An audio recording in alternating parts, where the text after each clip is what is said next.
যারা পাহাড়ে বেড়াতে ভালোবাসেন, শুধু কলকাতার বাঙালিই কেন, সমস্ত ভারতবাসী এক দুর্বার আকর্ষণে ছুটে আসেন প্রতি বছর এই দার্জিলিংয়ে। তার সাথে তো মেল রয়েছেই। মেলে একটু বসা, একটু খোশ মেজাজে আড্ডা গুজব, একটু টিফিন খাবার খাওয়া, সে চাই হোক বা মোমো।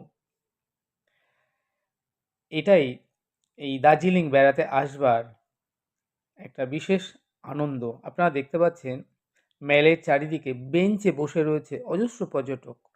কেউ বা বেঞ্চে বসে খোশ মেজাজে গল্পগুজব করছেন, কেউ মোমো খেতে খেতে আড্ডাটা জমিয়েছেন, কেউ বা মেলের চারিদিকটা ঘুরে বেড়াচ্ছেন। কিন্তু এই মেলটা আপনারা দেখুন, এরিয়া চত্বরটা বিরাট, ভীষণ সুন্দর। অনেকেই আছেন যারা সেলফি তুলছেন, ঘুরে বেড়াচ্ছেন। এই মেলে আসাটা একটা, যেভাবেই যে আসুক না কেন, একটা আনন্দের বিষয়। আমাকে দেখতে পাচ্ছেন, আমি শ্যাম সুন্দর।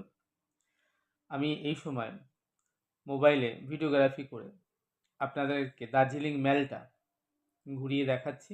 আপনাদের মধ্যে অনেকেই আছেন যারা একবার, কেউ দুবার, কেউ তিনবার বা আরও অধিকবার দার্জিলিং এসেছেন বেড়াতে। এই নিয়ে আমাদের অবশ্য দ্বিতীয়বার দার্জিলিংয়ে বেড়াতে আসা। আর আমরা যতবারই দার্জিলিং আসি না কেন, পাহাড়ের একটা দুর্বার আকর্ষণ আমাদেরকে এখানে টেনে নিয়ে আসে।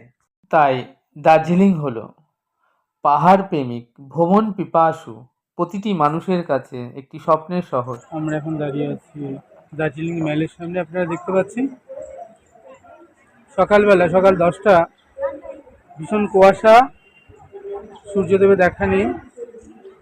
সন্ধ্যাবেলা এইখানটায় প্রচুর লোকে লোকারণ্য হয়ে যায় এবং খুব ভিড় হয়।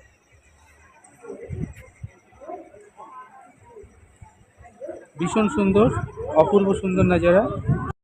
এখন আপনারা ঘরে বসে দেখছেন বাঙালির স্বপ্নের শহর দার্জিলিং মেল। আজ দার্জিলিংয়ে আমাদের দ্বিতীয় দিন। আমাকে দেখছেন, আমি শ্যাম সুন্দর দাঁড়িয়ে রয়েছি দার্জিলিং মেলের সামনে।